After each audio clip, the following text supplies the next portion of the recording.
ये विकसित भारत के लिए जो 4 पिलर रखा गया, किसान, युवा, गरीब और महिला, ये चारों का समावेश था इसमें।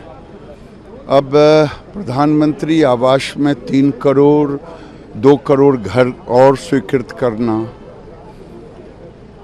लाखपति दीदी एसएचजी ग्रुप में 3 करोड़ की संख्या को निर्धारित करना, ऐसे कई योजनाएं हैं जो दिखाता है कि एक तरफ वेलफेयर भी है तो दूसरे तरफ 3 कॉरिडोर रेलवे का अनाउंस होना तो एक एक्सपेंडिचर भी है।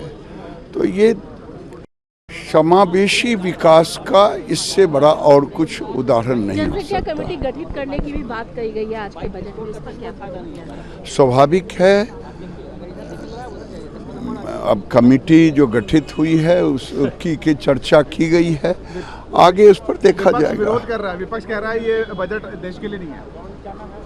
पता नहीं, देश में ही तो पास हुआ है, ये लोकसभा देश के अंदर ही है, उनको देश नहीं लगता हो तो मैं क्या करूं। Budget at least sir, small comment on budget sir. On alliance, Abhishek, on alliance, whatever needed to be spoken, the chairperson of the party has made our stand extremely clear. So there is nothing more to add to what she has said. But about seat sharing alliance?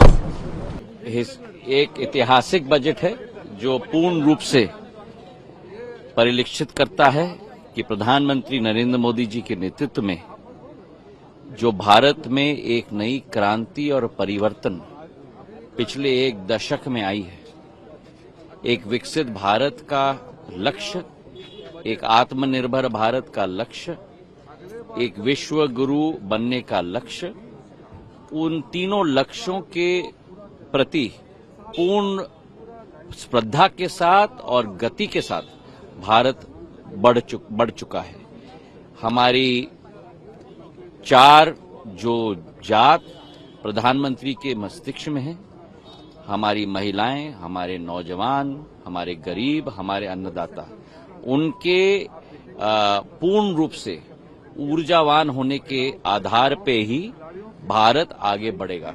और जो नए नए कीर्तिमान हर एक क्षेत्र में हमने स्थापित किए हैं, चाहे अधोसंरचना हो, चाहे प्रधानमंत्री आवास योजना हो, जो चाहे गरीब कल्याण योजना हो, चाहे आयुष्मान कार्ड योजना हो, एक एक क्षेत्र में हमारे नौजवानों ने नए कीर्तिमान स्थापित किए हैं, चाहे ओलंपिक्स हो, चाहे कोई भी प्रतिस्पर्धा हो। भारत अब आगे बढ़ चुका है, यही समय है, सही समय है। बहुत बहुत धन्यवाद।